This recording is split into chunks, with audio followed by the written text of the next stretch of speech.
தெரியாது. இப்ப தேர்தல்ல ஒரு மனுஷன் நிக்கலாம். ஆனா ஒரு நரி ஒண்ணு தேர்தல் இருக்கு. நரி நரி அந்த நரி எப்படி அறிக்கை விடுதுன்னு கேளுங்களேன்.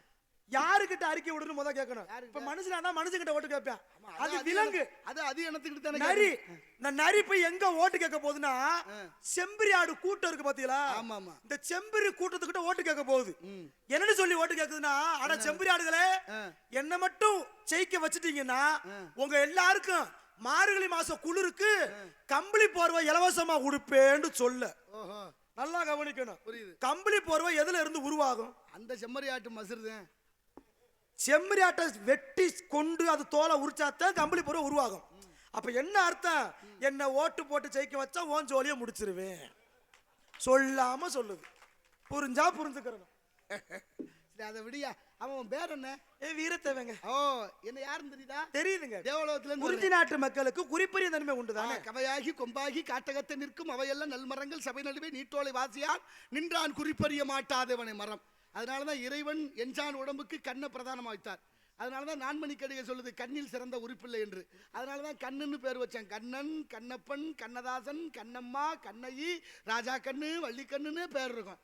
ஏன்னா கண்ணு அவ்வளவு மகத்துவமானது. ஆனா பாருங்க, கண்ணுன்னு பேர் வச்ச நம்ம யாருக்காவது ராஜா மூக்கு ராஜா காது நான் வச்சா இல்லையே. ஏன்னா அதுக்கு தன்மைகள் வேறு, இது தன்மை வேறு.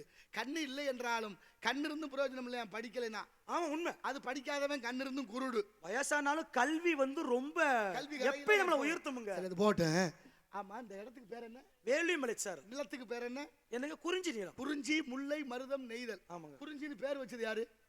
எங்க இங்கதாங்க குறிஞ்சி. நிலத்தோட பேர் குறிஞ்சிங்க. ஆமா, ஐவக நிலத்தை பிரிச்சா இல்ல. ஆமா, இதெல்லாம் பேர் பிரிச்சவன் யாரு? இதுக்கு வர கணக்கு இருக்கா? ஆமா இருக்குல்ல. சும்மா பேர் வரும். உனக்கு பேர் வச்சிருப்பா இல்ல? இருக்கு. யார் வச்சது? எங்க அப்பா. இருக்காருல்ல ஒருத்தர் இருக்காரு. அது மாதிரி இந்த இடத்துக்கு பேர் வச்ச ஒருத்தர் இருப்பேன் இல்ல? ஆமா. யாருமே எங்க குறிஞ்சி நாட்டு தலைவன் குலக்கடவுள் முருகப்பெருமான் நாங்க வளர்ந்துட்டு வர்றோம். பாருங்க, குறிஞ்சிக்கு பேர் பிரிச்சவங்க இருக்காங்களா? ஆமா, இளங்கோவடிகள் எழுதிய சிலப்பதிகாரம். ஆமா, சிலப்பதிகாரம். அவர் தான் பெரிய திருவிளையாடல் புராணத்தையும் எழுதுறாரு. அவர் சொல்றாரு, குறிஞ்சியும் முல்லையும் முறைமையில் திரிந்து நல்ல இயல்பு கெட்டு நில நடுக்குற்ற போது பாலை வடிவம் கொள்ளுங்கிறார். ஓ சரி. அப்படின்னா இவர் சொல்றதுக்கு முன்னாலே இந்த நிலத்தை வகுத்து வச்சுட்டேன். பாளைய சொல்லல. குறிஞ்சி, முல்லை, மருதம், நெய்தல்ங்கிற நாலு வகை. மலையும் மலை சார்ந்த இடம் குறிஞ்சி. வயலும் வயல் சார்ந்த இடம் மருதம். இப்படி ஒவ்வொரு நிலத்துக்கு பிரிச்சு வச்சால. அதை யாருன்னு கேட்டேன். ஓ, இவருக்கு கணக்கு இருக்கா? என்ன அப்படி கேட்டுவிட்ட? நீங்க தேவலோகவாசி. அப்படிலாம் ஒண்ணு இல்ல. சில விஷயங்களை நம்ம ஆராய்ச்சி பண்ண நம்மோட தலைமுறைகளுக்கு கண்டிப்பா. இந்த நாடகத்தை இத்தனை பேர் கூடி பாக்குறாங்க. எதுக்கு பாக்குறாங்க? சிரிச்சிட்டு போறதுக்கா இல்ல. நீங்க ஏதாவது சொல்லுவோம், ஒரு வார்த்தை பேசினாலும் புள்ளி வச்ச மாதிரி பேசுறீங்க பாத்தீங்களா? இப்ப நான் இன்னொன்னு கேக்குறேன் சாமி. வயசானா ஒண்ணு ஊதிய தொகை கொடுக்குறாங்கல்ல? ஆமா, முதியோர் ஊதியம்னு. அதுக்கு இன்னொன்னு ஆங்கிலத்துல சொல்லுவாங்க பாத்திருக்கீங்களா? என்ன? பென்ஷன் சொல்லுவாங்க. ஏன் அதுக்கு பென்ஷன் பேர் வந்துச்சு? பெண்ணுன்னா என்ன, சன்னுன்னா என்ன? பிள்ளை. பெண்ணும் சன்னும் கைவிடுற காலத்துல உதவுவதே பென்ஷன். அது இல்லாத நேரம் இது உதவும். அது நம்ம கற்பனைக்கு சொல்றது. ஆமா, உண்மையிலேயே அது முதியோருடைய ஊதிய தொகை. அவர் அவ்வளவு நாள் கஷ்டப்பட்டு வேலை பார்த்ததுக்கான ஒரு வெகுமதி. அது கொண்டு வந்திருக்கிறாங்க. வேலை பார்த்தா சம்பளம்ங்கிறான். ஆமா, சம்பளத்துக்கு முதல்ல என்ன விளக்கம்? சம்பளம்னா நெல்லு, அளமுனா உப்பு. அந்த காலத்துல சம்பளமா நெல்லும் உப்பும் கொடுத்திருக்கிறாங்க. அது அப்படியே சம்பான்னா நெல்லு, அளமுனா உப்பு, சம்பளம்னு பேசுறோம். சம்பா, அளம், சம்பளம்னு மறுவிருச்சு. சம்பளத்துக்கு உண்மையான அர்த்தம் உப்பும் நெல்லு மட்டும்தான். காசுக்கு அர்த்தமே கிடையாது. இலக்கணத்துல நம்ம பேசும்போது ரொம்ப கவனமா கையாளணும். எல்லா இடத்துலயும் எல்லா மாதிரி பேசிட முடியாது. ஆமாங்க. இப்ப இங்க பாருங்க, ஒரு பெரிய அறிஞர்கிட்ட ஒரு அறிஞர் படிக்க போறாரு. சரி, அது நடந்தது எங்கன்னா நம்ம சென்னை தாம்பரத்துல உள்ள கிறிஸ்தவ கல்லூரியில. இப்ப போனவர், ஐயா அந்த பள்ளிக்கூடத்துல எனக்கு இடம் வேணும்னு கேட்க போறாரு. சரி, அவர் ஒரு கேள்வியை கேட்கிறார். முற்றிய லுகரம், குற்றிய லுகரம் அது தெரியுமான்னு கேட்டார். ஓஹோ, வேற ஒண்ணுமே கேட்கல. முற்றிய லுகரம், குற்றிய லுகரம் அது தெரியுமான்னு கேட்டாரு. இவர் திரும்ப பதில் சொல்றாரு, அது தெரியாதுன்னாரு. ஓ, அப்படின்னா உங்களுக்கு இங்க படிக்கிற அனுமதி உண்டு, நாளைக்கு வந்து சேர்ந்துக்கங்கன்ட்டாரு. இது என்ன கணக்கு? தெரியாதுன்னு சொன்னாரு. அது தெரியுமான்னு கேட்டாரு. சரி, இவர் அது தெரியாதுன்னாரு. ஆனா படிக்கிறதுக்கு அனுமதி கிடைச்சிருச்சு. என்ன அர்த்தம்? இலக்கணம். முற்றிய லுகரம் என்றால் அது, குற்றிய லுகரம் என்றால் தெரியாது. இதே அர்த்தம். இப்ப அதுன்னா முற்று பெற்ற வார்த்தை. ஆமா. தெரியாது அப்படின்னு சொல்றது இல்ல, தெரியாது அப்படின்னா என்ன அர்த்தம்? ஓசை குறையுது இலக்கணத்துல. அதனால அது முற்றிய லுகரம், இது குற்றிய லுகரம். ஆக புள்ளி வச்சா முற்று பெற்றது, புள்ளி வைக்கலன்னா தொடர்வது. தொடர்வதற்கு புள்ளி 1 2 3 வரிசையா வைப்பாங்க. 3 வைக்கணும். எழுத்துக்களும் சரி சொல்லும் சரி அவ்வளவு விஷயங்கள் இருக்கு. இதெல்லாம் தமிழ்ல இருக்கு. அத்தனையும் இந்த தமிழர்களுக்கு சொந்தமானது. இத வந்தவன் போனவெல்லாம் கையில எடுத்துக்கிட்டேன். ஒரு புள்ளி அப்படி குறிச்சாலே கமா ஏகப்பட்ட விஷயம். ஆச்சரியக்குறி, கேள்விக்குறி, நிறைய குறி இருக்குல்ல சாமி. நம்மளும் குறியோட தான் பேசிக்கிறோம். ஒரு நல்ல குறிப்போட பேசணும், நல்ல குறிக்கோளோட பேசணும். குறிப்பு இல்லாம வாழ்க்கையில யாரும் வாழ முடியாது. குறிக்கோள் இல்லாம யாராலும் வாழக்கூடாது. நம்ம மனிதர்கள் குறிப்பு இல்லாம பேசக்கூடாது, குறிக்கோள் இல்லாம வாழக்கூடாது. ஆமா, மனிதர்களோடு வாழ்ந்தவர்கள் தானும் வாழுகிறார்கள், மற்றவர்களையும் வாழ வைக்கிறார்கள். மனிதனுக்கு ஒரு கெட்ட பழக்கம் இருக்கு சாமி. யார் எதை சொன்னாலும் முத நம்புறது. ஒரு மனுஷன் ஒரு விஷயத்தை நம்புறான்னா முத என்ன பண்ணணும்? அவங்க ஆசையை தூண்டணுமா. ஆசையை தூண்டத்தான் மேற்கொண்ட பிரச்சனை அடுத்தது கிளம்பிட்டே இருக்கும். உண்மைதானே சாமி? ஆசைப்படுறது தப்பு இல்ல, அது நமக்கு கிடைக்குமான்றது தெரிஞ்சுக்கிட்டு ஆசைப்படணும். நமக்கு அது தேவையானு முதல்ல பார்க்கணும், தேவையில்லாத நமக்கு தகுதிக்கு அது சரியானு பார்க்கணும். ஆமா சார். அதை மீறி இதனால நமக்கு பிரயோஜனமானு பார்க்கணும். சாக்ரட்டிஸ் உட்கார்ந்து இருந்தாராம் ஒரு இதுல, ஒரு பூங்காவுல. சாக்ரட்டிஸ் கிட்ட போய் ஒருத்தர் சொன்னாராம், ஐயா உங்க நண்பனை பத்தி ஒரு விஷயம் சொல்ல போறேன், கேட்கறீங்களான்னு. சாக்ரட்டிஸ் கேட்டாரா, என் நண்பனை பத்தி நீ சொல்ல போற விஷயத்தினால எனக்கு நன்மையா உனக்கு நன்மையான்னாராம். ஒருத்தருக்கு நன்மை இல்லைன்னு இல்ல. சரி, நீ சொல்ல போற விஷயத்தினால ஏதாவது நல்லது நடக்குமா? நடக்காது. நீ சொல்ல போற விஷயத்தினால இந்த நட்பு தொடருமா? தொடராது. எதுக்கும் உதவாத, தொடராத, பிரயோஜனம் இல்லாத எதுக்கு எனக்கு சொல்ற, வேற யார்ட்டா போய் சொல்லுனாராம். அப்படின்னா நல்ல நண்பனுக்கு அழகு. நல்லது. ஒரு ஆசிரியர் பாடம் நடத்துறாரு, மாணவர்கிட்ட கேள்வி கேட்கிறாரு, இந்த உலகத்தை படைச்சது இறைவன் தானா? ஆமான்னு மாணவர் சொல்றாரு. சரி, இறைவன் உலகத்தை படைச்சான்னா சாத்தான்னு ஒண்ணு சொல்றமே, அதை யாரு படைச்சதுன்னு கேட்கிறாரு. பிசாச. ஆமா. உடனே மாணவர் கொஞ்சம் தயங்குறாரு. மாணவர் தயங்கினோடனே கொஞ்ச நேரம் கழிச்சு மாணவர் வாத்தியார்ட்ட கேட்கிறாரு, ஆசிரியர் பெருந்தகையே நான் ஒரு கேள்வி கேட்க அனுமதி உண்டா எனக்கு அப்படின்னு கேட்கிறாரு. கேளுப்பா நான் சொல்றேன்னாரு. இப்ப மாணவர் கேட்கிறாரு, குளிர்ச்சி அப்படின்னு ஒண்ணு இருக்கான்னு கேட்டாரு. ஆமா குளிருது இல்ல, குளிருது போர்த்திக்கிறோம்ல, குளிருது போத்துறோம்ல, அப்ப குளிர் இருக்குன்னு சொன்னாரு வாத்தியாரு. சரி, மாணவர் சொன்னாரு இல்ல குளிருன்னாரு. ஏன்? என்னையா கண்ணு தெரிய குளிர் இருக்கு போத்துறோம், இப்ப இல்லன்னு சொல்றீங்க தம்பின்னாரு. அதானே. அந்த மாணவன் சொன்னான், வெப்பம் குறைவதனால, அதாவது சூடு குறைவதனாலதான் குளிர்னு ஒண்ணு ஏற்படுது, அதனால குளிர்னு தனியா ஒண்ணு இல்லைன்னாரு. வெப்பம் குறையறதுனால வருதுன்றாரு.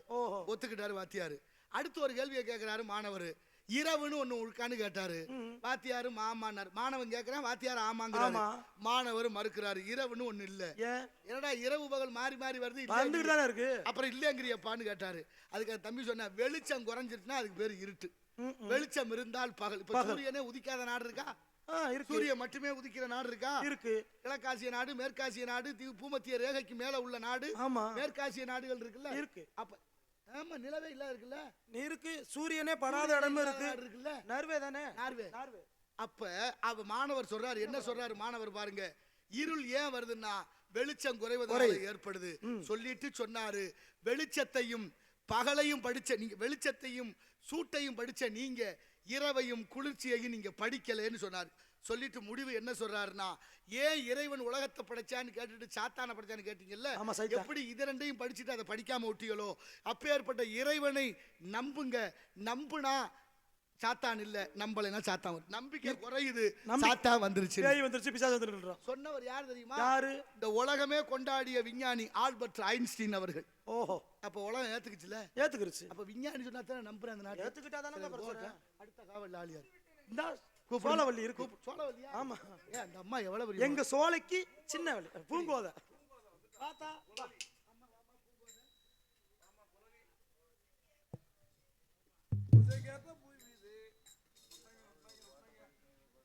பாமா ஊர்ல பூசக்கேத்த பூவிது கேட்டுத்தானே பூத்தது, பூத்தது யாரது பார்த்தது, விலகி விலகி போகுது,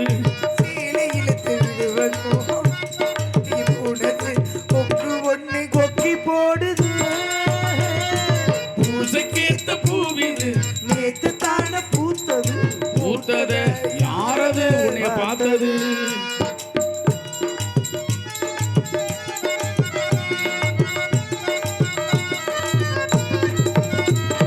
பாவாடை கட்டையிலே பார்த்து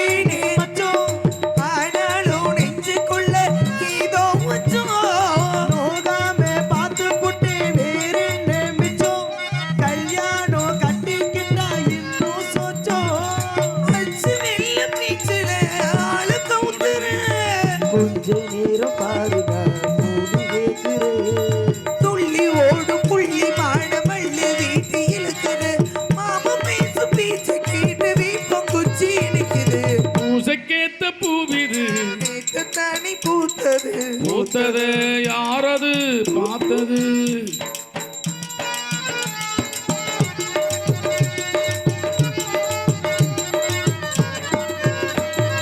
ஊரெல்லாம் உன்னை பத்தி வெறுமாய மெல்ல போதாக யாரும் இல்ல தூது சொல்ல வாய் வார்த்தை பொங்கலைக்கு போதாது உள்ள கஞ்சாட போல ஒரு பாசை இல்ல சுத்தி சுத்தி வந்து நீ சோப்பு போடுற கொட்டி போன மயிருக்கு சீப்பு தேடுற என்ன பார்த்து என்ன கேட்ட ஏட்ட ஏண்டி மாத்துற கால நீர் கூடி போச்சு என்ன போட்டு ஆக்கிரு பூசைக்கேத்த பூவிது நேத்து தான போட்டது பூத்தது யாரது பார்த்தது நீல போட்ட கவனி இளநி காய மறைக்குது சீலை இழுத்து விடுவதும் வேலையாகி போனது கொக்கு ஒன்று நக்க பாக்குது அழகரே லா, லா, லா, லா, லா, லா, லா.